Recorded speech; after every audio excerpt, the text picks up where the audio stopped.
Beste Blckbx-kijkers, met heel veel gepaste trots presenteren we een gloednieuwe documentaire, An Inconvenient Study. Een Inconvenient Study werd geproduceerd door de medische journalist uit Amerika, Bigtree. En deze is ondertiteld door Frankema. Door Frankema is jullie misschien al bekend als initiatiefneemster van stichting Vaccin Vrij en de auteur van het boek Vaccin Vrij, inmiddels al aan zijn 8e druk toe. En wij gaan vandaag even een korte inleiding met haar opnemen, omdat we toch wel graag willen weten, waarom moet iedereen deze documentaire nou precies zien? Door, welkom. Ja, dankjewel. Misschien mag ik even zeggen, Sietske Hoogboom heeft hem ondertiteld. Ja? Die doet het geweldig. Heel veel filmpjes en dingen voor ons. En daar ben ik heel blij mee, want er komt gewoon heel veel uit Amerika overwaaien naar de rest van de wereld. Het lijkt wel of ze een beetje voorlopen met de hele tendens. Meer vaccins, meer schade, meer uit de bevolking. Dus ja. Ik ben er heel blij mee. Dus jouw stichting, Vaccin Vrij, bestaat al een hele tijd. Hoe lang ook alweer? Ik denk al een jaar of 12, zoiets, 15. Ja, jullie hebben samen dat initiatief genomen om deze documentaire breder onder de aandacht te brengen. Ja. Wat maakt deze documentaire nou zo belangrijk voor jou? Het is zo'n steun in de rug om te horen dat het idee en het gevoel wat heel veel ouders hebben, dat het Rijksvaccinatieprogramma in Nederland of gewoon vaccineren in welk land dan ook niet veilig en effectief is zoals alsmaar wordt verteld. En weet je, we worden altijd maar weggezet als wij normale vragen hebben in de zin van wat wordt er precies ingespoten en wie heeft dan onderzocht dat het veilig en effectief is. En deze film gaat over het onderzoek en met name ook de manier waarop onderzoek gedaan wordt. Dat is gewoon knudden, heel slecht. Ja. En hoe is die situatie in Amerika dan vergelijkbaar met die in Nederland? Dezelfde bedrijven. Hè. Er zijn 4 grote bedrijven. Dat is Pfizer, Merck, Sanofi Pasteur en de 4e ben ik even kwijt nu. Maar in feite zijn er zelfs nog meer dan 4. Maar de farmaceutische industrie is eigenlijk een wereldwijd terrein waar zij hun producten afzetten. Ja. En die geven ze dus ook af in Nederland onder het Rijksvaccinatieprogramma. Juist, precies. Wat toont deze film nou aan wat we eigenlijk nog niet wisten? Ja, nou misschien kan ik heel kort even zeggen waar die over gaat. Hij gaat over een wetenschappelijk onderzoek wat gedaan is door Marcus Servos. En die Marcus Servos is benaderd door Bigtree, je noemde hem al. En dat is een medisch onderzoeksjournalist. En hij heeft eigenlijk 8 jaar lang nu ouders geïnterviewd, wetenschappers geïnterviewd die niet in dat narratief passen. Dus ouders van kinderen met vaccinatieschade, wetenschappers die zeggen van ja, er is een link met autisme, et cetera, et cetera. En eigenlijk zijn er stapels onderzoek die zo kunnen laten zien, nog afgezien van de ervaringen, dat het een risicovolle prik is. Mm-hmm. Niet elk kind wordt beschadigd, maar er zijn veel kinderen die daar wel een chronische aandoening aan overhouden. Dus dan wordt er vanuit de overheid, als dit signaal komt uit de maatschappij, wordt er vanuit de overheid gezegd van, in Amerika, in Nederland, in Frankrijk, overal, van maar die onderzoeken die zijn niet goed uitgevoerd. Dus toen heeft Bigtree gezocht naar iemand binnen de overheid, een wetenschapper, om te zeggen van nou, laat de overheid het dan zelf een keer doen.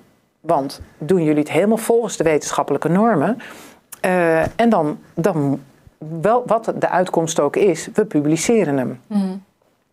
En die Marcus Servos die heeft eigenlijk gedacht van nou ga ik dat hele gerucht over die vaccinatieschade ga ik eens met de wortel en al eruit trekken. Toen kwam inderdaad als resultaat naar voren dat er, om maar 1 resultaat te noemen, dat 57% van de kinderen die een vaccin krijgt, heeft binnen 10 jaar een chronische aandoening. Dus dat is gigantisch. En toen hebben ze gezegd van, we gaan er niet mee naar buiten komen. Want dat gaat tegen het narratief in. En overigens, in Nederland heeft 1 op de 4 kinderen uit onderzoek in 2019... heeft een chronische aandoening. Dus dat is een 25%, hè? 2019, we zijn inmiddels al een tijdje verder. Worden alleen maar meer vaccins toegevoegd. Dus waarschijnlijk is dat ook meer geworden. Maar dat wordt niet meer onderzocht. Ja. Voor wie is deze documentaire bedoeld? Ik denk eigenlijk wel, ik hoop voor iedereen. Dus ik hoop ook dat artsen ernaar gaan kijken. Ik hoop dat onderwijzers ernaar gaan kijken. Ik hoop dat politici ernaar gaan kijken. Ik hoop dat iedereen ernaar gaat kijken. Maar natuurlijk de ouders.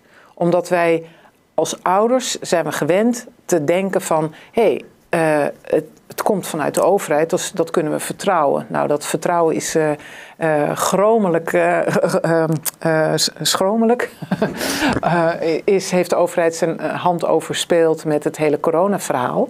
Maar waardoor mensen dus ook weer gaan denken van, oh, klopt dat eigenlijk met die rijksvaccinatieprogramma's? Mm-hmm. En dat, ouders moeten gewoon weten dat het niet klopt. Ja. Het klopt echt niet. Het is niet goed onderzocht. Zoals Del dat dan ook uitlegt met een ongevaccineerde controlegroep. En er is gewoon wel degelijk een risico. En het is gewoon, ik vind het echt een keigoede film. Ik zou iedereen zeggen van, ga die film kijken. Het is 1 uur en 20 minuten. En je kijkt nooit meer hetzelfde naar een rijksvaccinatieprogramma. Ja. Onmogelijk. Waarom moet iedereen deze film zien? Omdat de gezondheid van onze kinderen op het spel staat. Het gaat echt over een chronische, levenslange aandoening. Dat kan zo simpel zijn als een voedselintolerantie. Maar het kan ook in een ongunstig geval een autistische aandoening zijn. Dus het is een beetje een Russisch roulette. We weten nooit precies hoe dat uitwerkt. Bij het ene kind wordt het een chronisch iets, het andere kind heeft nergens last van. Maar we moeten daar onderzoek naar doen. En overheden kunnen maar niet blijven zeggen van die verhalen van die ouders, nou ja, dat is anekdotal. En die onderzoeken die er zijn, nou, die zijn niet goed uitgevoerd. Weet je, nu in deze film wordt getoond dat als het narratief onder gevaar, als het narratief gevaar loopt, dan zeggen ze gewoon van, die Marcus Servos, die zegt dan gewoon van, er gaat toch niks veranderen en ik ben mijn baan kwijt. Dus dat is het niveau van een wetenschapper die helemaal in de top zit. Hij is bang dat hij zijn baan kwijtraakt, weet je. En dat is gefilmd met een verborgen camera. En dan denk je, oké. Hoe duidelijk willen we het zien? Hoe duidelijk willen we het hebben? Dat het gewoon een enorme verrotte beerput is op hoog niveau. Het spijt me dat ik het zo moet zeggen, maar ga de film kijken en ik ben benieuwd wat je er dan zelf over denkt. Maar het is als je een onderzoek hebt wat duidelijk aangeeft dat er een risico is bij die vaccins en dan ook nog een heel groot percentage, dan moet je gaan zeggen, wow, hier gaan we wat mee doen. Maar dat gebeurt niks. Weet je, dat was ook met mijn WOP-verzoek. De overheid kan niet aantonen dat het veilig is. Dan denk je, er gebeurt wat. Er gebeurt helemaal niks. Ja. Jij vindt het heel erg belangrijk dat deze film zoveel mogelijk gedeeld wordt. Ja, dat is ook absoluut de reden dat je met je stichting het initiatief hebt genomen om hem te ondertitelen. Samen met je medewerker. Wat kunnen mensen doen om deze film zelf ook onder de aandacht te brengen? Ja, nou ja, ik zou zeggen, delen me in je familie. In feite zijn we gekomen tot een punt waar de discussies worden vaak ruzies. En omdat we zitten in 2 verschillende overtuigingssystemen. De ene mens gelooft het veilig en effectief narratief. En de andere mens die zegt van nee, kijk eens hier, kijk eens hier. Dus een film als deze geeft enorm veel steun in de rug. Dan hoef je het niet allemaal uit te leggen en te zoeken. Zeg gewoon, kijk een half uurtje. En ik weet zeker dat je ook meegenomen wordt door de hele film. Het is fantastisch goed gedaan. Het gaat echt van A tot Z.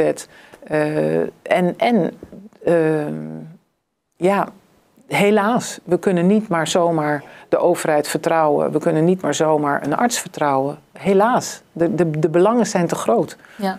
En je moet in ieder geval zelf de verantwoordelijkheid nemen om jezelf aan alle kanten goed genoeg te informeren. Absoluut. Als het om gezondheid gaat, als het om een chronische klacht gaat. Weet je, ik heb met de moeders gesproken hoor.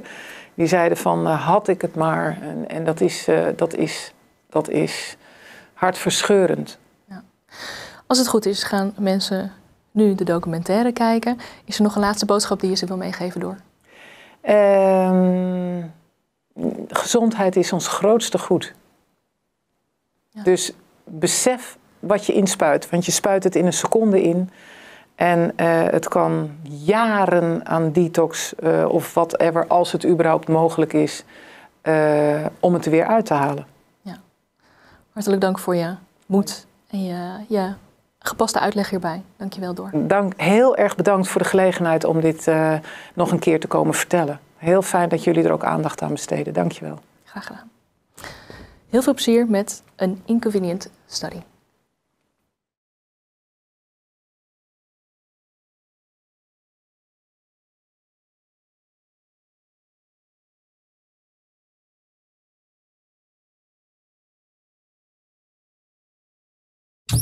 Children struggling every day with ADHD? Scott's allergies made it hard to keep up with his friends. Allergic reactions from accidental food exposure. Moderate to severe eczema. Plaque psoriasis, rheumatoid arthritis, Food allergies. Allergies. Seizure. Asthma. Eczema. IBS. Lupus. ADHD.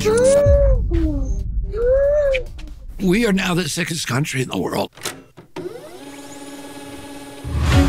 The health of American children is in crisis. A huge rise in chronic conditions in kids 17 and under. More than 40% of American children now have at least one chronic health condition. Autoimmune diseases like rheumatoid arthritis, juvenile diabetes, lupus, Crohn's disease, all this IBS. I had eczema, asthma, all put out. Allergies, stomach issues. This is to me the one that gets me. Just a few decades ago, 1 in 10,000 children had autism. Today it's 1 in 31. ADD, ADHD, speech-delay, language-delay, tics, Tourette syndrome, narcolepsy, sleep disorders, ASD, autism. But there's nowhere in the world that these kind of rapid increases in the incidence of disease could be genetic. Genetic change takes generations, centuries to play out. What's really causing our kids of this generation to be so chronically sick?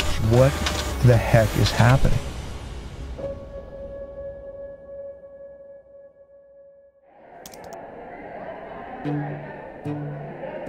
America is the sickest nation in the industrialized world. It is now believed that over 54% of our kids have a chronic disease, either a neurological disorder or an autoimmune disease. That's up from only 12.8% back in the 1980s.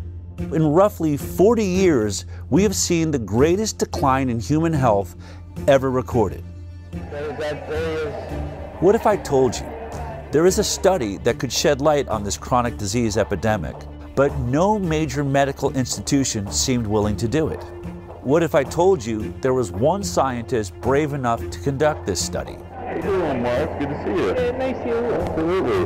Good. What if I told you that when the study was finished, that scientist was too afraid to publish it? What would you do? Maybe you would do what I did.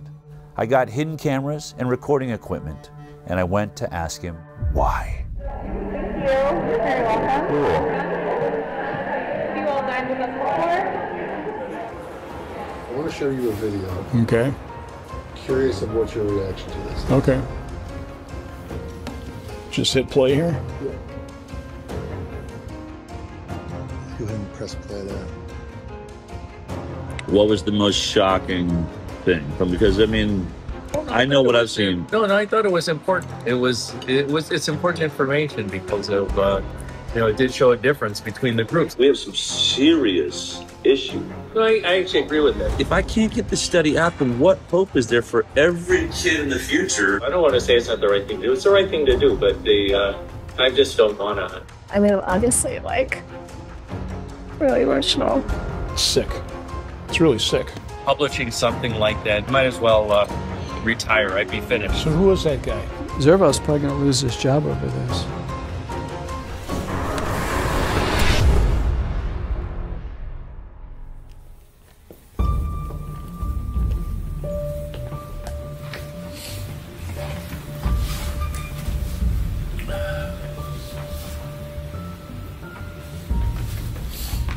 You know, I'm thinking before we get into the hidden cameras and the study and Dr. Zervos and all that, why don't we just take it all the way back to how this actually started?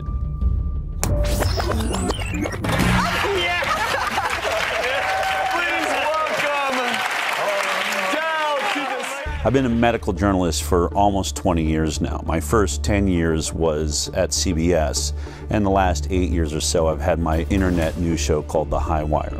Good morning, good afternoon, good evening, wherever you are. But the biggest change in my career happened when I produced a documentary about vaccinations called Vaxxed.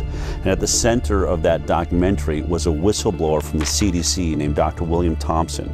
He came forward in 2015 and said that they were committing scientific fraud on the vaccine safety studies. Well, that film blew up and became a worldwide sensation, mostly because we got so much bad press, starting with being kicked out of the Tribeca Film Festival. The decision to run a controversial documentary about vaccines has Robert De Niro at the center of a big screen backlash. Tonight, the film festival Robert De Niro started Under Fire, a controversial new film that many are characterizing as anti-vaccine. I think the movie is something that people should see. There was a backlash which I haven't fully explored. I want to know the truth, and I'm not anti-vaccine. I want safe vaccines. Vax producer Bigtree says canceling the screening amounts to a suppression of the truth. I can't imagine what type of pressure came down that would make them pull a movie that they were obviously behind in the beginning. The message from the medical community is clear. This is one of those scientific questions where science has provided an answer. Vaxxed ended up being one of the most controversial documentaries in history. And because of that, there were lines down the block everywhere we went. Look at this crowd behind me. Look at this line, goes on and on and on. In fact, the very first day we screened at Angelica Film Center in New York, I wanted to know why there's this giant line down the block. What are these people here for? Can every parent or someone, if you have a family member with autism, would you please stand up right now? I'd like to see. 3/4 of the room stood up. I remember feeling like the air just got sucked out of the room. I had no idea that there was this many people suffering from this issue. I ended up asking that question 3 screenings a day, 5 days a week for an entire year. And every single time, 3/4 of the room stood up. I realized I had stumbled on something absolutely massive. Hello everybody, this is Jamie. Jamie's first. Can you guys both tell us your names? I'm Stephanie. And this is Zion. After the screenings, parents of injured children were inspired to tell their own stories. We set up video cameras and started interviewing everybody that wanted to talk. And what I discovered is it wasn't just autism, and it wasn't just the MMR vaccine. There was an ocean of vaccine injury, and nobody was talking about it. Doctor says, well, do you want the flu vaccine? I was like, might as well do it now. I gave in, I did polio. I gave her the Hep B vax. She got the 2-month shots. Detail. The MMR vaccine. By 10:30 that morning, she was arching her back, clenching her fists. I didn't think I was gonna cry. That night, we were in the hospital with the 106-degree fever. He began to projectile vomit. He began to this loud pitch scream. Like that's when the blood curdling scream started. I did not lay down for 10 months straight because she would vomit and asphyxiate. She would vomit at night and she would lie there while she was asleep and she would choke on it. When we had that vaccination, he lost all language. He just stopped talking? He wasn't talking. He didn't want to nurse. He went to not talking at all. He was developing really well, except for motor skills. He's got chronic allergies. An eczema rash. Food protein enterolitis syndrome. She couldn't eat anything on the glycemic index that was too high. GI symptoms. He started to have gut inflammation. Chronic snoring. Sleep apnea. Seizure-like activity. We woke up. She just...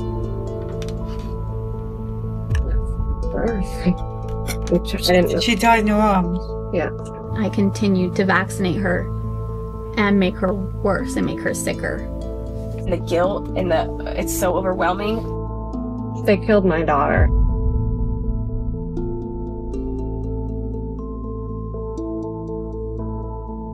Clearly, this was a bigger issue than anybody realized. But there was one particular interview that we did that really changed my perspective forever. Colton was a 13-year-old healthy, strong boy. He loved anything that has to do with an adrenaline rush. Motocross was his passion. The doctor says, hey, he's the age that you should get the HPV vaccine. I said, okay. So he was administered the vaccine. And then this is the last day he got to ride that big boy bike. And that day he came home, he was starting to feel nauseous, really sore neck. He still didn't want to get out of bed. I just thought, man, you're just really weak and exhausted. And that evening, when he sat up to take a drink of water, he just flopped back and his head just hit the pillow, and I went, Colton, are you going paralyzed? They immediately took him down to Primary Children's Hospital in Salt Lake. Original diagnosis was transverse myelitis. When the doctor came out and asked me, has he been sick? I said, no, he hasn't been sick. He had the HPV vaccine on February 1st, and they went, oh. Well, we'll be reporting that to VARS. It does suck, like, not being able to play sports anymore.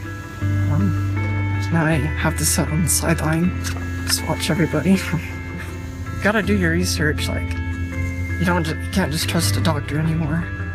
Do your own ways to find out what's best for you.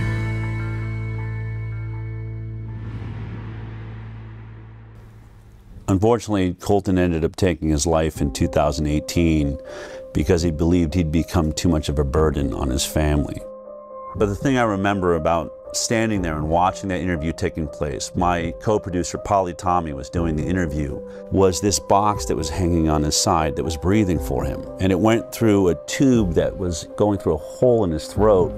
And he literally had to wait for it to fill his lungs with air before he could answer a question. So he'd go, and then he would start answering the question until he ran out of air. I thought about all of the people that accuse these so-called anti-vaxxers of bringing back polio or the iron lung. Once vaccination rates fall, you're going to have a lot of people getting sick and a lot of children paralyzed for the rest of their life with polio. I thought, he's wearing an iron lung. You're not laying in a metal tube anymore. They've reduced it down to a box that hangs on your side and a hose that goes to your throat. But in this case, he wasn't paralyzed because he had polio. He wasn't paralyzed because he didn't vaccinate. He was paralyzed by the Gardasil HPV vaccine. I chose to get my daughter vaccinated because I want her to be one less woman affected by cervical cancer. One less. Gardasil. Then I went home and started looking up all of the inserts, the warning labels that are wrapped around all of the childhood vaccines, and most of them say it right there in serious adverse events. Guillain-Barré syndrome, that's paralysis. Or transverse myelitis, paralysis. And I realized polio vaccine is a success. We didn't eradicate paralytic diseases with the vaccine program. The vaccine works. We're causing paralytic diseases with our vaccine program.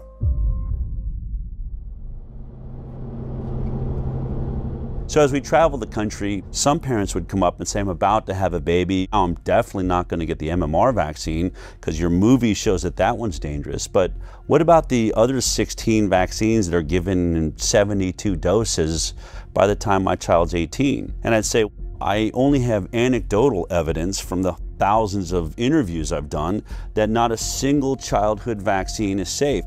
But that's not scientific. I wanted something better. I wanted to get to the bottom of this. So I started a nonprofit called the Informed Consent Action Network.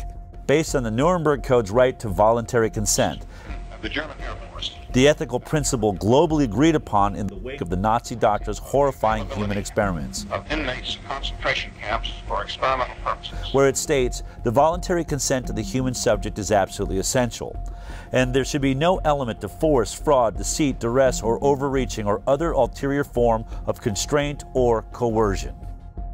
What I wanted to do was investigate the entire vaccine program. I was really focused on one thing. We hear that vaccines are safe and effective.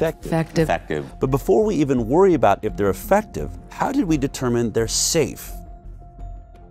We started looking at all the science around the world, but we hit a big roadblock. You can't sue a manufacturer of a vaccine. It's one of the only products in America that has what they call liability protection. The reason is because of a law that was passed in 1986 by the US government. The pharmaceutical industry basically blackmailed the government, and they said, we are losing so much money from lawsuits for death and injury from our vaccines, we can't make a profit. Studies have shown that the whooping cough or pertussis vaccine causes brain damage. The controversy isn't really over the fact that it happens, but how often it happens. And they said, if you want us to continue making vaccines, you're going to have to take on the liability. And our government agreed to that.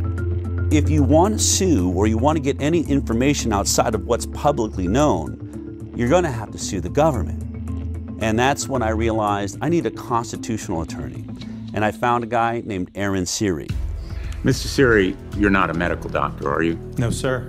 And you're not an immunologist or biologist or any kind of... Or vaccinologist, no, but I depose them regularly, including the world's leading ones with regards to vaccines, and I have to make my claims based on actual evidence when I go to court with regards to vaccines. I don't get to rely on titles. Okay. He had a genius way forward. We're going to sue the government agencies, HHS, FDA, NIH, and we started winning. And what did we prove in those lawsuits? That the entire science behind vaccine safety was nothing but a complete fraud. Doctors used to listen to parents. When their parents came in and said, hey, my kid is suffering with this condition, has this issue, doctors listened to them. But when parents started coming in and saying, my kid went in and got a vaccine and then started having X issue, that's when doctors stopped listening. Hi, how you doing? We have triplets, 2 boys and a girl, Richie, Robbie, and Claire. Every day in our life was a party. Every single day they were smiling and laughing and looking at each other, engaging in each other. On June 25th, 2007, we brought them in for the pneumococcal shot. My daughter still has the mark on her leg from the shot. She was the first one to get it, and she screamed and never really stopped screaming after that. But we continued. We didn't know. We did the boys as well. By noon, Claire shut completely off. It was as if she was blind and deaf, and all she did at that moment was stare at the ceiling fan. So that was at noon. We had the shot at 10 a.m. 2 o'clock, we watched Richie shut off. They lost all their reflexes. I'm an educational audiologist. I actually did the test for the stapedial reflex, which is a little muscle in the middle ear, just to see if a muscle they can't control was still working, and it didn't. The stapedial reflex dampens sound, so your ears don't hurt from a really loud sound, and both of them had no stapedial reflex. They stopped blinking, stopped yawning, stopped coughing, stopped sneezing. The worst is when we saw the final one shut down. We were told it was genetic, and then we were told by geneticists that there's no possible way 3 children would shut off on the same day. So we had severe autism spectrum disorder for all 3 kids entering kindergarten. We have spent hundreds of thousands of dollars trying to recover them. The only person that we got back is Robbie, the one that was last to shut off. Richie can only say single, maybe 2 words together. Claire is still completely nonverbal, not potty trained, and Robbie is approaching grade level, but severe OCD. Want me to tell you what a day in our life is? So you got, say, a 6 or 7 or 8 year old child who's not potty trained, and at 2 or 3 or 4 o'clock in the morning they fill their diaper. Well, you assume that's pretty uncomfortable, so they take it off. Pretty soon it's all over them. It's all over the bed. In short order, it's all over me. It's all over her. I'm snapping at her. She's snapping at me. We're both snapping at the kid, who is the only innocent party in the whole scenario. And the one thing that's conspicuously absent from that scenario is anybody who told you that shot was safe. They're all asleep in their bed. They haven't got a problem in the world. This one story of Richie, Robbie, and Claire puts an end to any discussion that autism is only caused by genetics. There is no genetic explanation that would turn 3 brothers and sisters off on the exact same day. What you should do when there are widespread complaints that a product is causing a given harm is you should study it. Vaccines should be tested like other medicines. They should be safety tested. And unfortunately, vaccines are not safety tested. Of the 72 vaccine doses now mandated, essentially mandated, they're recommended, but they're really mandated, for American children, none of them, not one, has ever been subject to a pre-licensing placebo-controlled trial. Health and Human Services Secretary Robert Kennedy Jr. has been torn apart by mainstream media for saying that there's no placebo trials being done for vaccines. But he's right. It's exactly what we found in our lawsuits against the government. Not a single childhood vaccine is going through a double-blind, randomized, placebo-controlled trial prior to licensure. That's the gold standard of safety testing for all pharmaceutical products, but is being skipped for vaccines. In case you forgot how a double-blind, placebo-based trial worked as we discussed it back in high school science class, let me remind you. We break up a group of kids into 2 groups. One group is going to get the vaccine. The other group is going to get a placebo, which is a product that has no effect on the human body.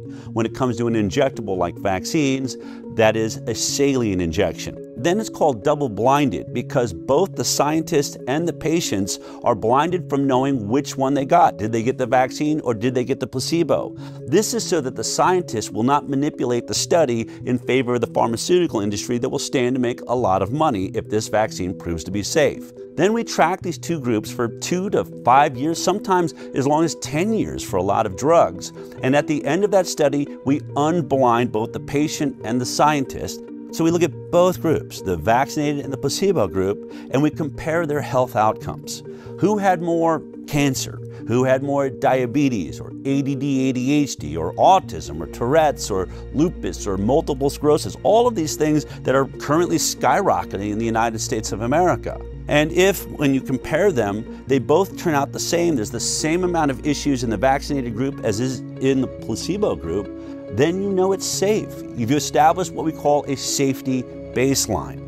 But if the vaccinated group has more issues than the placebo group, then we know it's not safe and it shouldn't be put on the market. Only one problem. Not a single vaccine on the childhood schedule has ever been through a double-blind, placebo-based trial. Therefore, they cannot say the vaccines are safe based on science.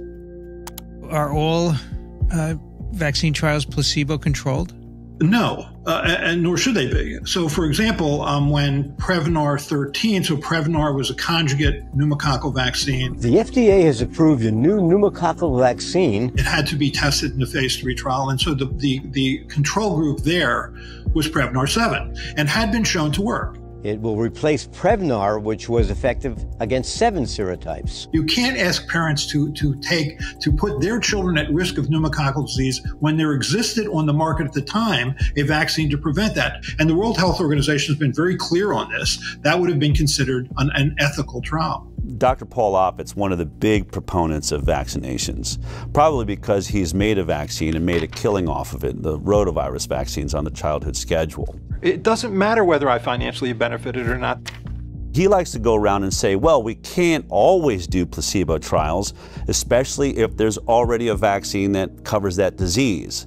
So he'll use an example like Prevnar 13. Prevnar 13 in its safety trial was tested against Prevnar 7, the earlier version of the vaccine.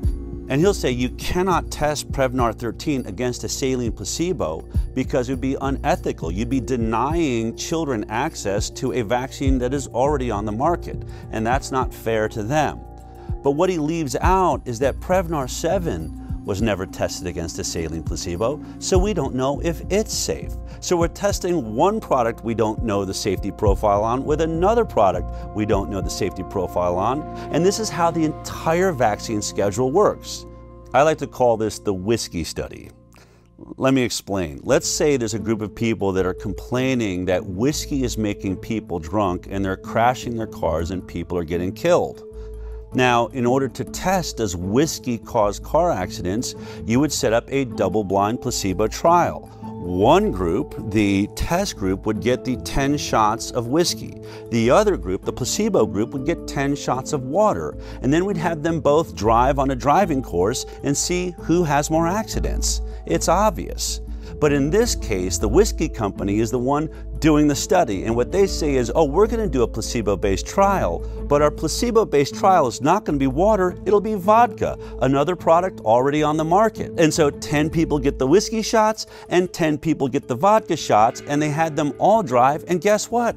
They had just as many car accidents. Therefore, whiskey does not cause car accidents because it didn't cause any more than the vodka did. And so to take this all the way to the end of Dr. Paul Offit's point, if vodka had ever been tested against 10 shots of water and there was no car accidents in the vodka group, then it would make sense to test the whiskey against the vodka. But we all know that study was never done, just like no vaccine placebo study was ever done.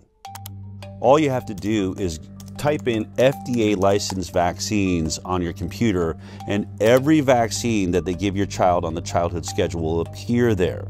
And then you can click on any one you're interested in. Let's click on Blckbx HB. This is one of the hepatitis B vaccines they give your baby on the first day of life. Hello, welcome to the world. Gasp for your first breath, and here comes your first sexually transmitted disease. Now, go to vaccine insert. This is the insert or the warning label that is wrapped around the vaccine when it's delivered to your doctor. It has all kinds of information like what's in the vaccine, all the ingredients, side effects of the vaccine, but I want you to focus on section 6.1. This is where they talk about the clinical trial they relied upon to establish safety. It's always 6.1 on every single vaccine, so you can look at all of them. But in this one, you'll see that there was only 147 children in the entire trial. And they were only monitored for 5 days after each dose. 5 days. So think about it. Would you take any drug that was only monitored for safety for 5 days? If your child dies on day 6, it wasn't captured by this trial. They'll say, we didn't see any deaths. If a child had autism 2 years later, or other autoimmune diseases or neurological disorders, things that take years to develop, they'll say, we didn't see any in our trial. This is why every drug we take goes through a multi-year safety trial. Most of your issues are going to take years to develop, and if your study isn't that long, you'll never ever see them. We had an interesting opportunity to talk about this with Dr. Stanley Plotkin, who's considered to be the reigning godfather of our vaccine program. Dr. Stan Plotkin. Dr. Plotkin. Virtually every country in the world is affected by his vaccines. Like the rubella vaccine, the rotavirus vaccine, rabies. He trained just a generation of scientists, including myself, to think like he thinks. He developed the standard textbook for vaccines in 1988. Bill Gates calls his book a Bible for vaccinologists. I hope it's more accurate than the Bible. In 2018, our attorney, Aaron Siri, had the opportunity to depose under oath Dr. Stanley Plotkin, and he asked him this exact question. Is a 5-day safety trial long enough to capture all of the side effects that people are complaining about from the hepatitis B vaccine? Dr. Plotkin, this is the product, the manufacturer insert for Blckbx HB, correct? Yes. And the clinical trial experience would be found in section 6.1, correct? Correct? Dr. Plotkin? Yes. Okay. In section 6.1, when you look at the clinical trials that were done pre-licensure for Blckbx HB, how long does it say that safety was monitored after each dose? Let's see.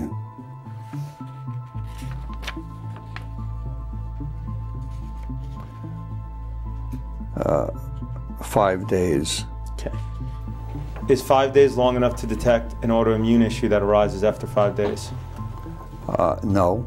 Is 5 days long enough to detect any neurological disorder that arose from the vaccine after 5 days? No. There is no control group, correct? It does not mention any control group, no. No. If you turn to section 6.2, under the nervous system disorders, it states that there have been reports of Guillain-Barré syndrome, correct? Yes. As well as multiple sclerosis, exacerbation of multiple sclerosis, myelitis, including transverse myelitis, seizure, febrile seizure, peripheral neuropathy, including Bell's palsy, muscle weakness, hypothesia, and encephalitis, correct? Correct. Okay. Now, it before says at the top, before you go on, these reports are required to be included because they have been reported to the authorities as happening after vaccination. That is not proof that the vaccine caused those reactions. in order to establish whether it's causal between the vaccine and the condition, you need a randomized, placebo-controlled study. But Yes. that was not done for this hepatitis B vaccine before licensure, was it? No. Okay. Without a control group, if you're looking for a phenomenon occurring in the vaccine group, you cannot judge that phenomenon without having a control group. Isn't it true that it would now be considered unethical to conduct such a study today? It would be, yes, it would be ethically difficult. So this is how the entire game is played. They don't do a safety placebo trial before the vaccine's licensed. Then when people start lining up with all of these serious side effects, you say, well, can you do a placebo-based trial now? And they'll say, no, it's unethical. So they won't do it before, they won't do it after there's injuries, and when they can't do a study, your doctor says to you, I haven't seen any studies that show that these injuries are being caused by the vaccine. Therefore, I'm going to assume they're safe. Do you agree with the CDC's recommendation that babies receive a hepatitis B on the first day of life? Yes.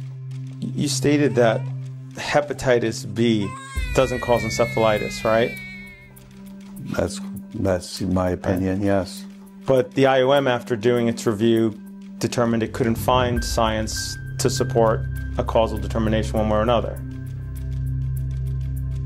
Correct? Yes.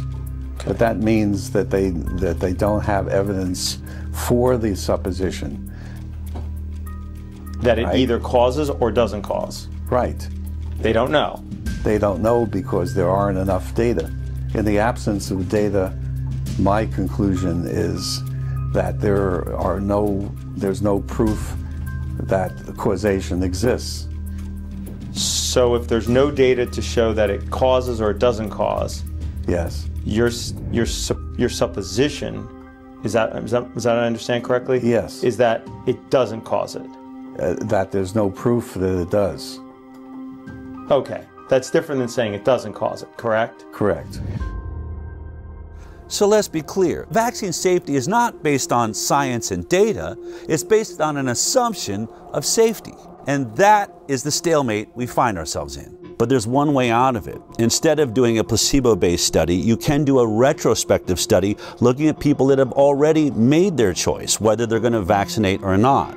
And then you just compare those groups, the ones that got the vaccines and the ones that decided not to vaccinate. We call that the vaccinated versus unvaccinated study. It's been done by a few independent scientists and institutes amongst small groups of children, but never by a major government agency or a major medical facility.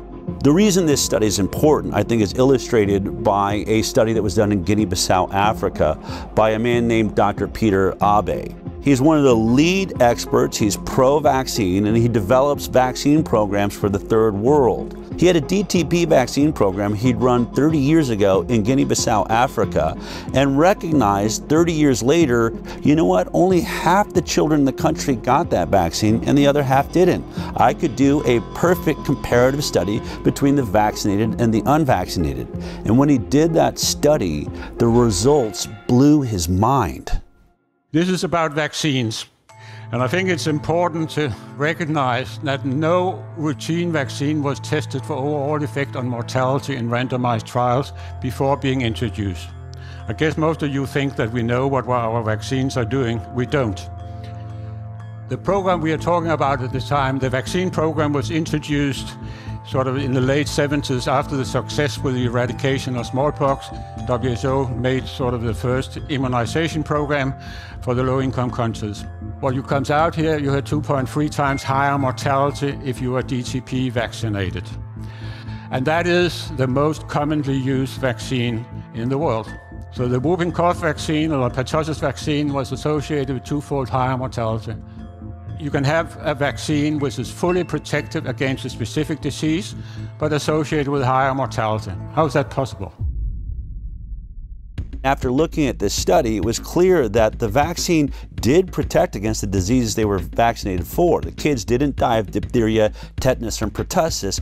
Only one problem. Once they looked at it, they were dying at 5 times the rate of all of these other issues. So it was clear that though it was protecting against these diseases, it was weakening their immune systems to all sorts of other problems. One of the other scientists on this study did a TED Talk on this. In spite of being protected against 3 deadly diseases, the introduction of DTP was associated with increased overall mortality.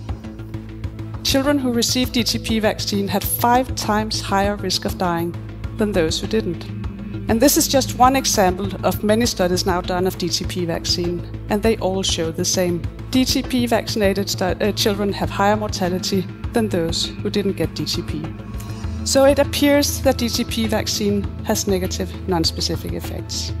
The protection against the 3 deadly diseases comes at a very high price, namely increased risk of dying.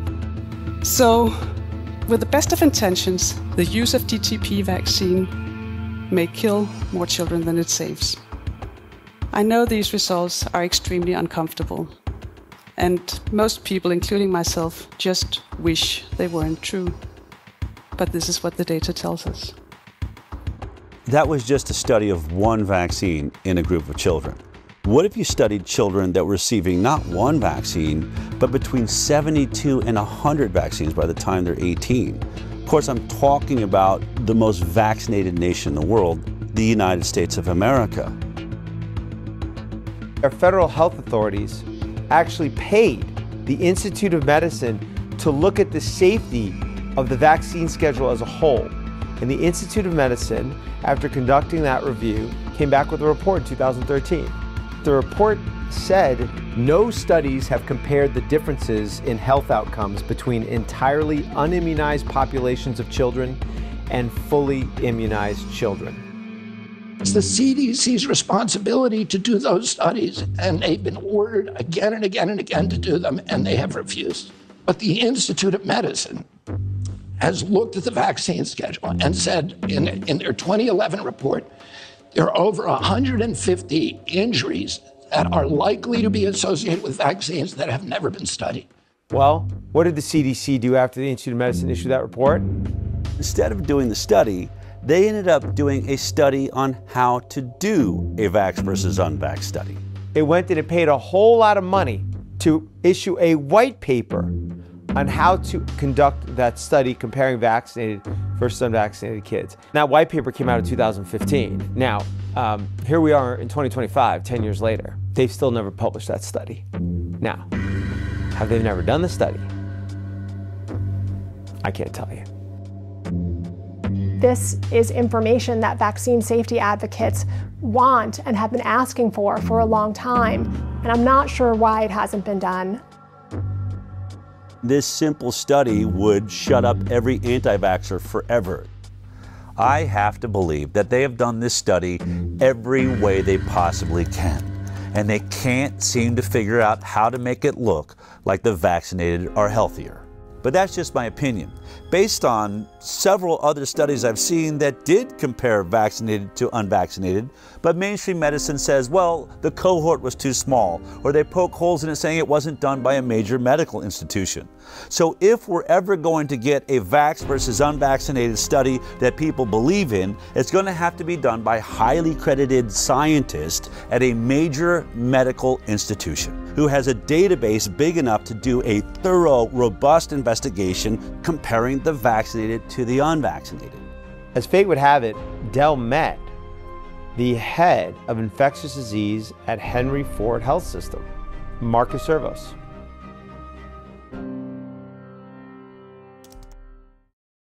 I'll never forget that meeting because you said something to me. You said, "I've watched your film. It's intriguing," but you said, "I'll never forget." You said, "You've been saying something. I watched your videos that I had an issue with." You said that they cannot say that vaccines are safe because they've never done the proper safety studies, and you said to me, "I actually researched that because I wanted to see if that was true," and you said, I'm sorry to have to report to you that you're actually right about that. No, I say it. Proper safety studies have not been done. And to now too, it's same thing. I still say it now. The proper safety studies haven't been done. So then I said to you, all right. Still true. And you're like, I don't know what I'm doing here. I don't agree with you. I believe in vaccines. And I said, would you ever consider doing a vaccinated versus unvaccinated study? And you said I would do anything wherever the data is the data, right? Yeah. The first time I met with Dr. Zervos, he agreed to do a vaccinated versus unvaccinated study. I mean, I was ecstatic. He was perfect. Ford Medical Center is one of the greatest research centers in the world, and Dr. Zervos is in the middle of being a hero for having just worked out the entire Flint, Michigan water crisis. 74 miles of large diameter pipeline will stretch For decades, Flint, one of the poorest cities in America, had bought its water from Detroit. Instead of staying on the Detroit water supply while the pipeline was being built, the city would temporarily get its water from the Flint River. That decision would force the city to activate an old water treatment plant. Here's the plant. This is what is coming out of the tap. Water's brown, has a bad odor. We cannot drink the water.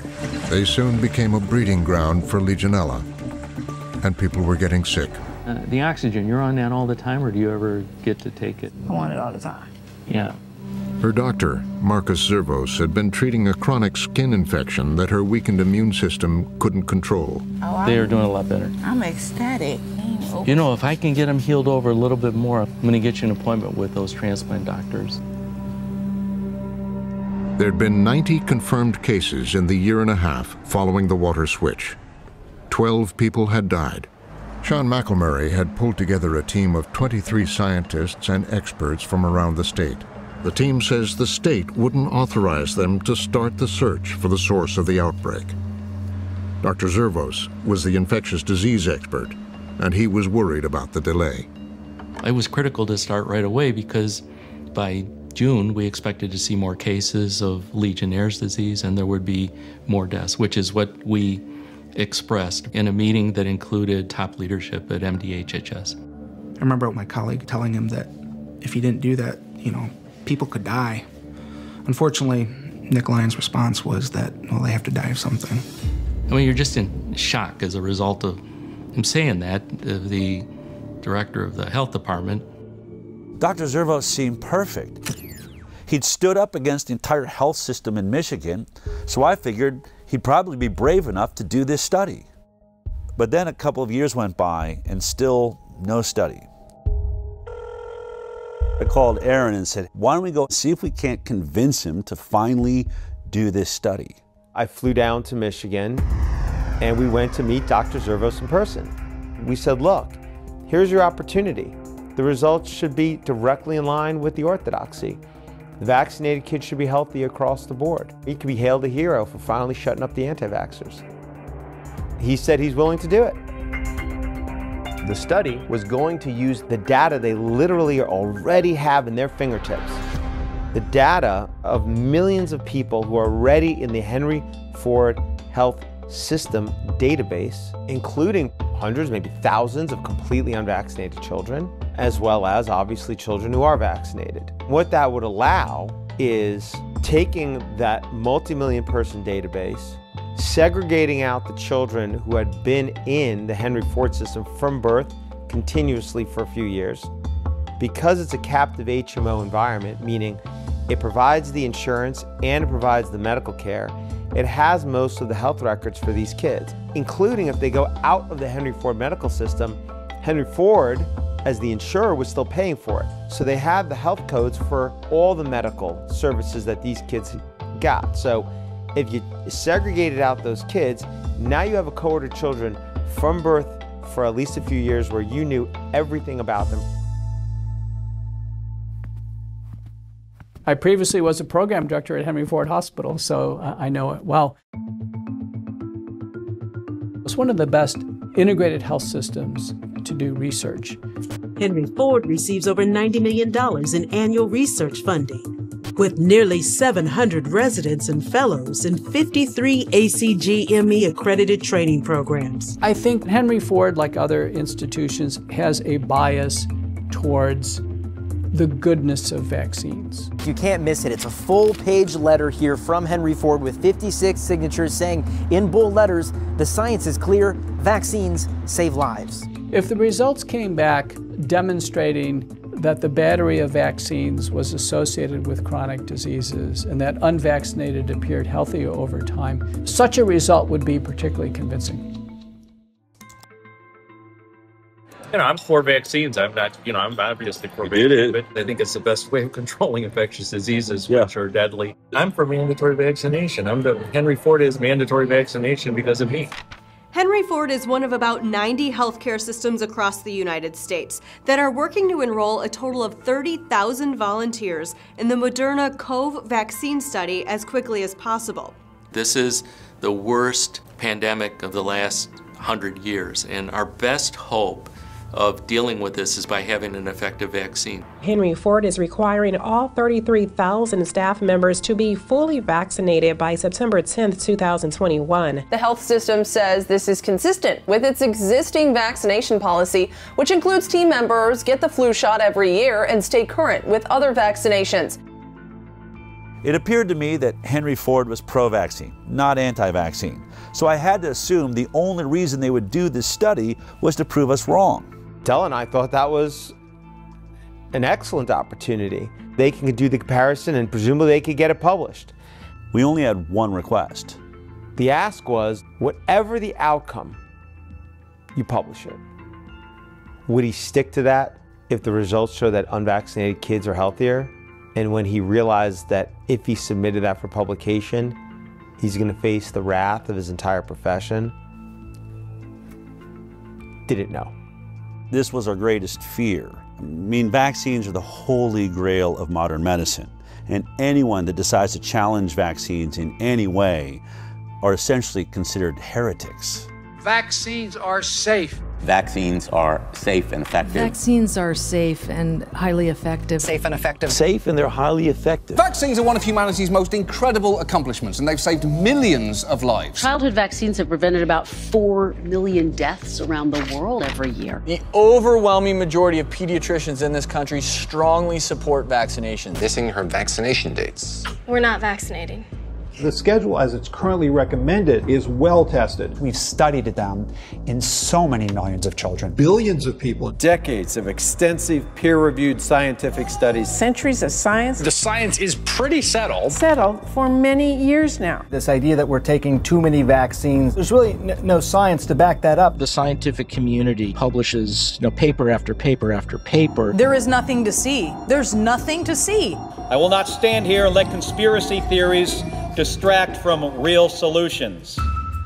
Most doctors can't tolerate being called quacks or having their reputation destroyed. And I went from treating the head of the laboratory at my hospital for hypertension to becoming, somebody that was doubted on every levels after a while because of one thing that I said, which was, can we stop giving vaccines to my sick patients and give it to them on the day of discharge? And had they not tried to intimidate me, doubt me, and pushed me to research and show that what I saw was actually real, I would still be lockstep working as a regular doctor. The Florida Department of Health, in partnership with the governor, is going to be working to end all vaccine mandates in Florida law. All of them. All of them. My experience with discussing or disclosing harms associated with vaccines is that those are not welcome ideas or conversations. That move from the Florida Surgeon General, a doctor there, drawing condemnation from public health experts. Whether it's ignorance, it's stupidity, or it's malice, at the end of the day, people are going to get hurt. He's not going to necessarily receive a warm embrace by some of the people in his profession, but that's really what courage is all about. It's a very hostile environment, both scientifically and in the media, for individuals who reach conclusions or have opinions that counter mainstream ideas. Every independent scientist that has ever ventured into doing a vaccinated versus unvaccinated study of any kind is immediately under assault. There's one by Dr. Anthony Mawson out of Mississippi. He did a homeschool study of about 600 kids and discovered alarming rates of allergies, ADD, ADHD, neurological disorders, and a fourfold increased risk of autism amongst the vaccinated. As soon as the study came out, his job was under threat. In fact, I asked him if he'd be in this film, and he said, look, you can show my studies, but I have just been dragged through the coals on this. I can't take anymore. Then there's Dr. Paul Thomas. Hey, how you guys doing? What I'm seeing on this side is a pink, dull, scarred up eardrum. I've been a pediatrician for 35 years. I'm now retired. What I noticed in the first decade or so of my practice is kids were getting sicker and sicker. And over the next decade, as more and more patients chose not to vaccinate, I got to see the difference. But I wanted to see, could I prove it? So we got all the data from my practice. We looked at every baby born into my practice and published it in an international journal of public health. What we found, and that study was peer-reviewed, it was robust, we found massive increases. I mean, we're talking 400 to 500% more. Allergies, autoimmune conditions, neurodevelopmental issues, and then we had infections of all kinds. Massively increased in the vaccinated compared to the unvaccinated. What happened when I published that study? Within days of it being available online, I get a call from my attorney. Don't go see any patients, don't write any prescriptions, don't go into the office. Your license has been emergently suspended. You are a threat to public health. What's today? Today, it is the last time I will be doing clinical medicine in Oregon. Knowing that you guys are keeping it going, the heart of this place lives on. So what if Dr. Zervos does this study and it turns out exactly the same way as the others? Would he still publish it? That was the question. Years went by. In 2020, I was informed they had put together a study. When I had that study in my hand and I looked at it, the significance of it, it was an actual study that, when published, was the first step in changing this landscape. Weeks went by and then more time went by, and at some point, what I learned was it was not going to get submitted for publication.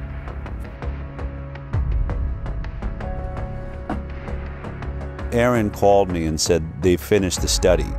Only one problem. They're not going to publish it.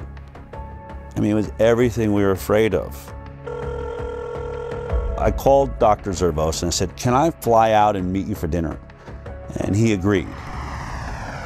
I wanted to look Zervos in the eyes and ask him, what's so damning in this study that you're afraid to publish it? I wanted to know what was in this study. I hadn't seen it. I also imagined there's got to be a way to talk him into publishing this study. But one thing was for sure. This was my last chance. I'm going to bring hidden cameras and recording equipment so that no matter what happens at this dinner, I can prove it happened. What do you think about the study you guys have done?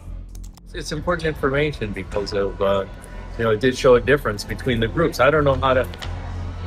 Oh, she got it. How to explain? Here it comes. I don't know how to explain it, but it's important. It was an important finding. I mean, the study was for what. Do you find any flaws in the study? I mean, is there a way they could do the study? You can do the study better with what's there? Not that I know. No. That I know.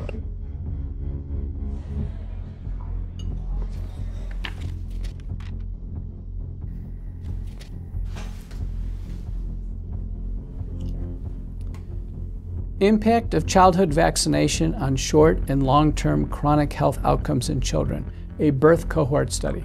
This one is really robust. Let's say the results. Yeah, what were the results?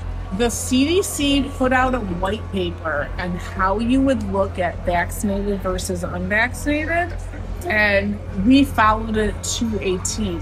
I agree with that. No. Do you agree with that? No, we 100% did. We looked at this every other way and sideways. I think this is a devastating commentary on our public health interventions, because if this is true, we are systematically making kids sick, and not just a little bit sick, very sick. Publishing something like that, I might as well retire. I'd be finished. I mean, I'm just curious. What in this data makes you think it will be as catastrophic to your career as you think? What was he so afraid of? The study was a bombshell. 18,468 subjects, 1,957 of them were fully unvaccinated.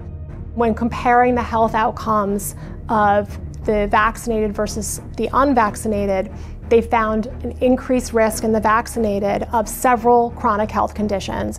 The vaccinated subjects were over 4 times more likely to have an asthma diagnosis. 4.29 times in the adjusted. And that seems, I've looked at a lot of studies, that's 3.26 to 5.65. They also found 3 times the risk for atopic diseases, which is kind of a subset of allergic diseases. They found almost 6 times risk for autoimmune disease. The autoimmune diseases this paper looked at include thrombocytopenic purpura, rheumatoid arthritis, SLE, systemic lupus erythematosus, MS, multiple sclerosis, and Guillain-Barré syndrome. They mentioned there are over 80 different autoimmune diseases, and what their data showed for autoimmunity, 6 times increase in those who got vaccines when compared to the unvaccinated. Which is staggering, because autoimmune disorders really represent significant morbidity and health costs and suffering, accrued over a lifetime. Neurodevelopmental disorders. What kind of numbers are we talking about? Do you remember? 5.5 times risk for neurodevelopmental disorders. We know that the immune system is intimately connected with both brain development and brain functioning. And so when the immune system gets triggered by illness, potentially by vaccination, you can get neuropsychiatric symptoms, presumably related to brain inflammation and immune processes in the brain. 2.92 times the amount of motor disabilities, 4.47 times the amount of speech disorders in the vaccinated compared to the unvaccinated. 3 times the rate of developmental delay. They found the same things I found related to allergy and autoimmunity. Also, 6 times more acute and chronic ear infections. Interestingly, there were several health conditions where they couldn't even do this analysis because there were none in the unvaccinated group. The way that the mathematical formulas work, you can't have a 0 in any one group and be able to compare risk. For example, there were 262 children who had ADHD in the vaccinated group. Amongst the unvaccinated group, there were 0 cases of ADHD. 0. These ones are just mind-boggling. These conditions were not found at all in almost 2,000 unvaccinated kids. 0 brain dysfunction, 0 diabetes, 0 behavioral problems, 0 learning disabilities, 0 intellectual disabilities, 0 tics, and 0 other psychological disabilities in the unvaccinated.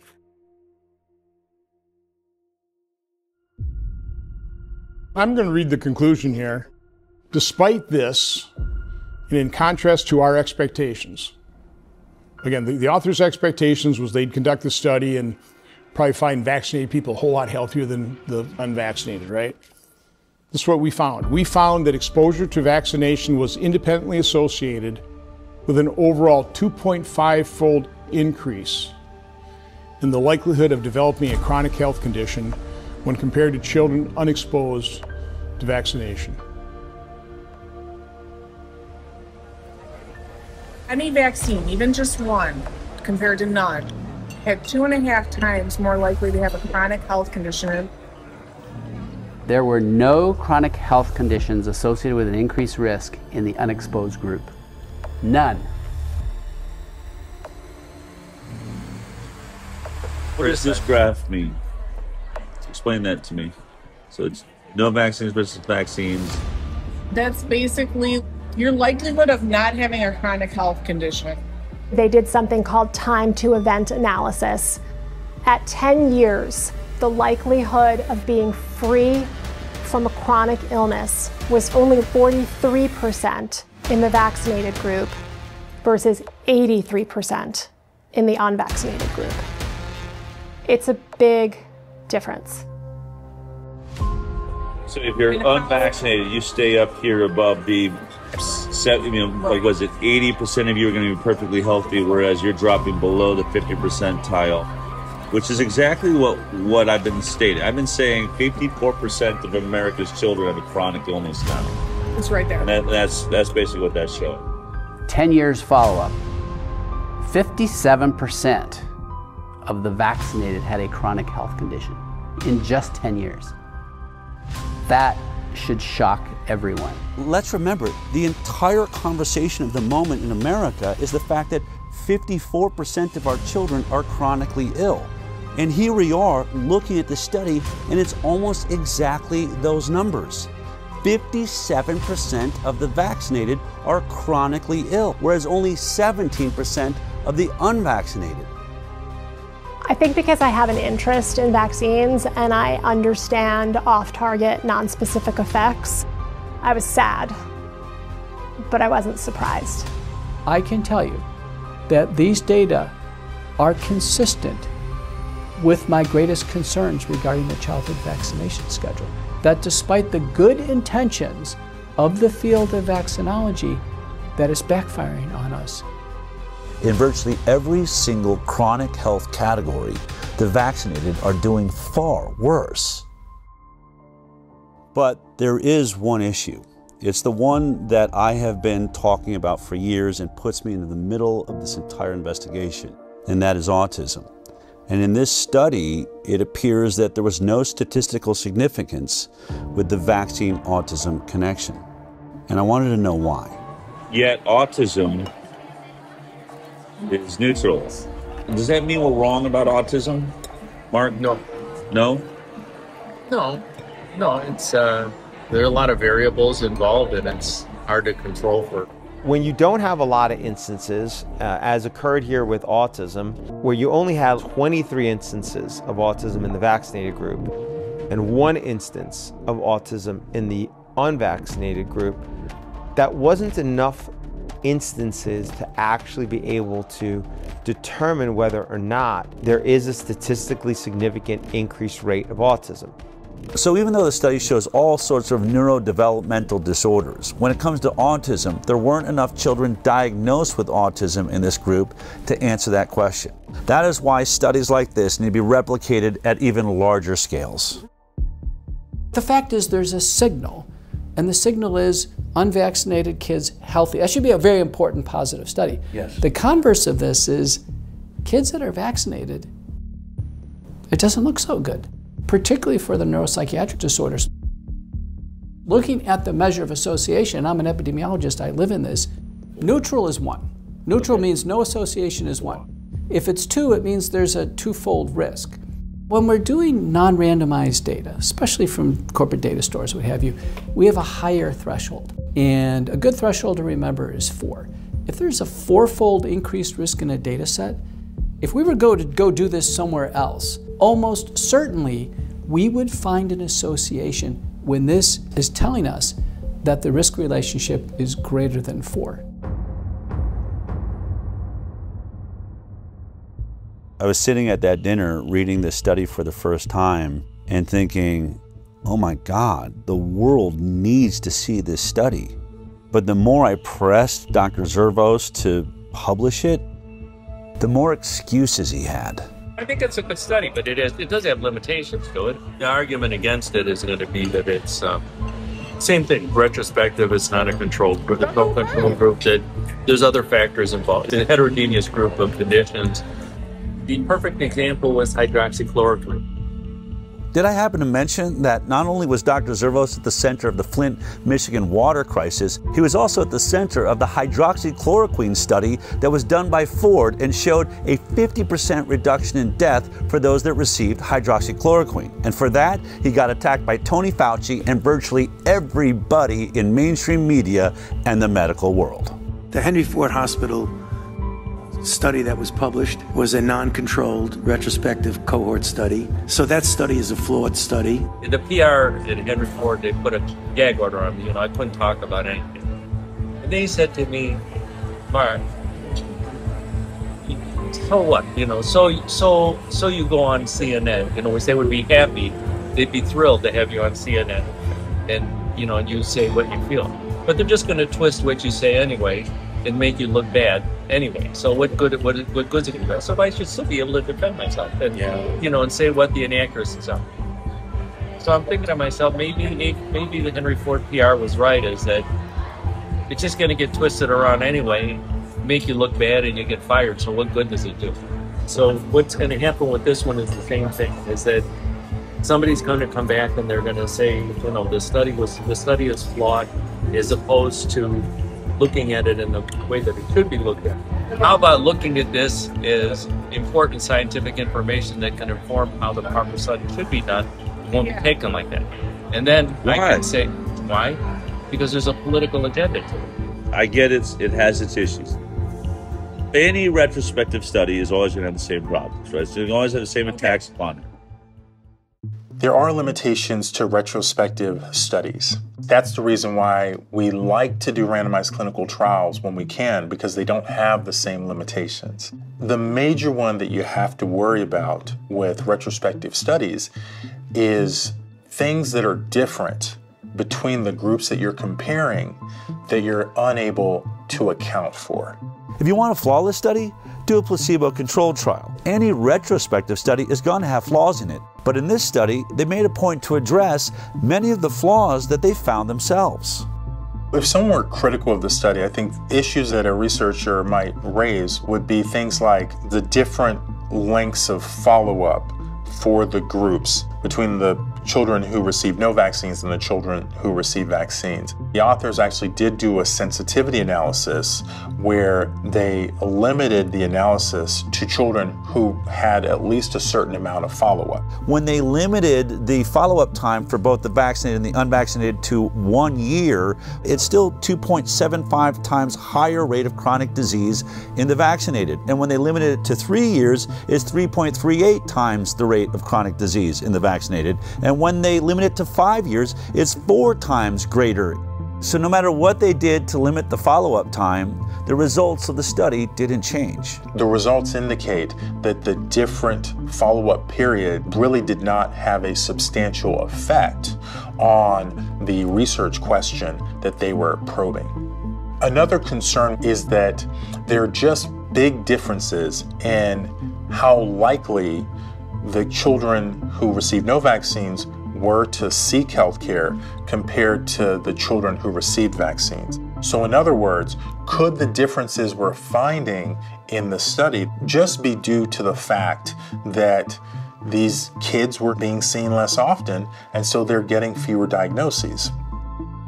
To try and address this, they limited the population of children who didn't receive any vaccines to children who at least had some number of medical visits.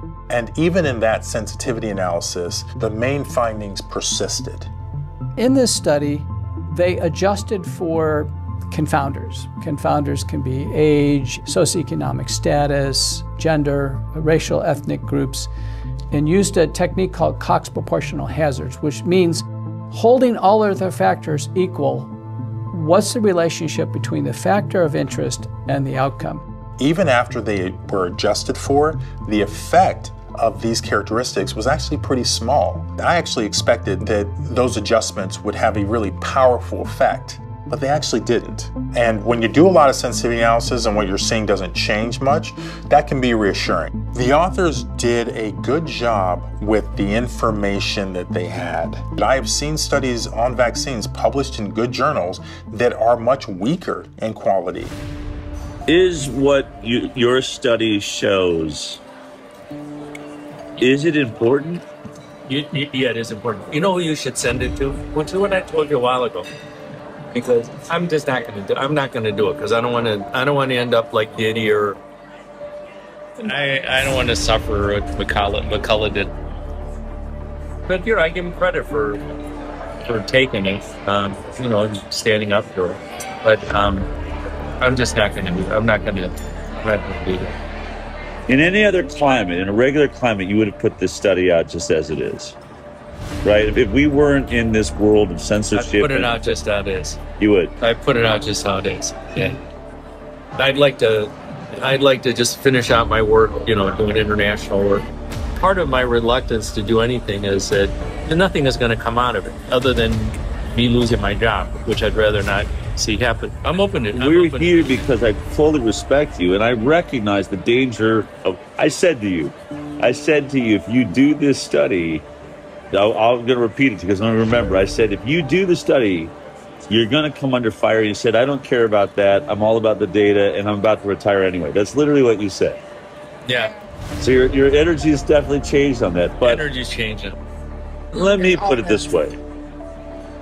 I put my whole career on the line because I saw an issue.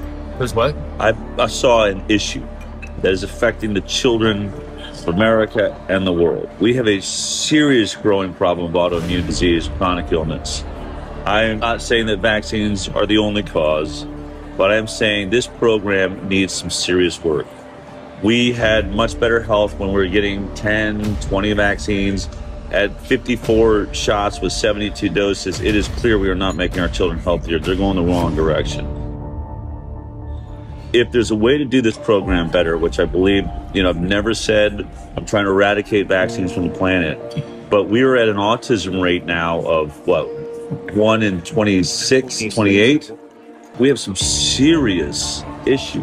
No, I actually agree with that. Is there a different way we could be doing it? Right, but how do we get there if I finally, what are the odds? I find someone like you that is got the clout. If I can't get the study out, then what hope is there for every kid in the future? I can't do shit for them. Unless there's a change in leadership, nothing is going to happen. Publishing one study like this one is not gonna. It's not gonna. It's actually the right thing to do. I don't want to say it's not the right thing to do. It's the right thing to do, but I just don't want to. And I don't want to say I have enough problems, but I've got enough things like that I'm already dealing with. I don't want another one. Hold on. I just want to say this. This is the Galileo moment. I believe this changes more lives than anything there is. If we can fix this vaccine program, it doesn't just change millions of children's lives here in America, it changes worldwide. You'll be the father of the change in the system. That's historic. And I want to work with you to do that. This is why we're here. Yeah. No, I see what you're saying. We have an ability to do something that no one ever dreamed is possible. If it's not you, then who? For some reason, hammering always comes towards me. No, I can't handle it. I really can't. I'm not a good person. I can't handle it. I'm not a good person, but I'm just not going to do it. I'm not going to do it. Because I've got other stuff to worry about. Yeah, I mean, obviously, really emotional. He's just going to compartmentalize it away. I think someone could look at this and be like, it's unconscionable. How could he? And I think the way that he can is the way we all can do things that, not do things we don't want to do is we just convince ourselves, he's saying it doesn't matter. This is one study. It won't move the needle. It's too much for me. I can't. And, maybe he's right. Maybe it is too much for him. It's very important the study sees the light of day. In the scientific literature, and for the advancement of science, we must have balance. There are always pros and cons to everything. And when we have a deep-seated religious bias in favor of vaccines, we've lost balance. And when we lose balance, the entire scientific enterprise goes off track. And when that happens, large populations are harmed. I cannot help but ask myself the question, how many children will suffer a chronic illness that they maybe wouldn't have to suffer had this information been out there? I treat a lot of kids with neurodevelopmental disability and neuropsychiatric illness, and their lives and their families' lives are hell. And I know so many parents who suffer all kinds of guilt. The parents who've had adverse reactions or who've witnessed neurodevelopmental regression in connection with vaccination, they are devastated. I've had so many mothers say to me, my child is like this because of me. You know, at my hand, I did this to them. I think we are absolutely destroying our future by destroying the overall health of our most precious asset, our children. We need to know if this is true. We are morally and ethically obligated to replicate this study again and again and again and find out if this is accurate and if this is true. We have to. The fact that this study hasn't been peer-reviewed and hasn't been published is extremely concerning. It's important knowledge, and other healthcare systems really do need to replicate the analysis. This question really does need to be probed. It's a very important research question. I challenge you, yes, you the doctors, you the researchers, do the research. Find within your data set, within your system, those who are unvaccinated and compare them to the vaccinated cohort. This is one data set. You could replicate this again. There are other captive payer systems. Let Kaiser Permanente Southern California do it. And let the Harvard Pilgrim system in Boston do it. And all the other health systems around the country. And maybe even the CDC with the VSD. And with that, we can start actually addressing the problem that these vaccines might be causing. If these results are valid, this is an absolute sea change in our understanding of the off-target and non-specific effects of vaccination, and we will have to reconsider the way we go about our vaccination program.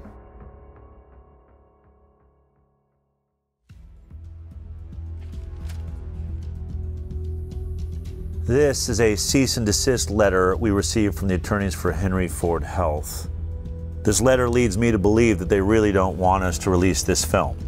In the letter, Henry Ford accuses us of defamation for saying that the unpublished study wasn't submitted for publication due to the results of the study. They assert that the reason the study was never submitted for publication was, quote, due to significant and serious flaws in its data and methodology, and because it did not come close to meeting the rigorous scientific standards Henry Ford Health and its researchers demand. But we just heard from Dr. Marcus Zervos, the lead author on this unpublished study and a world-leading expert on infectious disease at Henry Ford. He told me he believed the study was a good study and he would publish it just as it is. Only one problem. If he does publish it, he believes it would be the end of his career. He'd be finished. Not my words, but his. Now, even if Dr. Zervos stands by his study, does that mean it's a perfect study? Of course not. Can we say that the Henry Ford study proves that vaccines are causing the chronic disease epidemic? No, we cannot. A retrospective study does not prove causation. What we can say is that we believe it is showing a signal, a red flag waved in the air by the scientific method. Houston, there may be a real problem here. Now, this concern is heightened by the fact that this unpublished study does not stand alone. It's not an anomaly. It now stands with several other studies that have all shown similar signals. So there will certainly be attacks on the limitations of this study, which can be found in most retrospective studies, and we acknowledge those limitations. But the only way to really refute it is to do your own vaccinated versus unvaccinated study and prove us wrong. That's what I believe Dr. Zervos attempted to do and failed. But as parents watching this film right now, you have to ask yourself a very important question. Why hasn't a single health agency or major medical institution in the world been able to produce one single vaccinated versus completely unvaccinated study that shows that the vaccinated children are healthier? Wasn't that the entire purpose of the vaccine program? To make our children healthier? And although this may be an inconvenient study for anyone who said that the vaccine program was safe, there is a bright side. In every one of these studies so far, there is a group of children who are thriving, who aren't suffering from many of the ailments that plague America's children, who have barely any cases of neurodevelopmental disorders or autoimmune disease. They are living in a world that is flourishing with health because their parents went in a different direction. You now have even more data. You've been informed. What are you going to do about it? That choice is yours.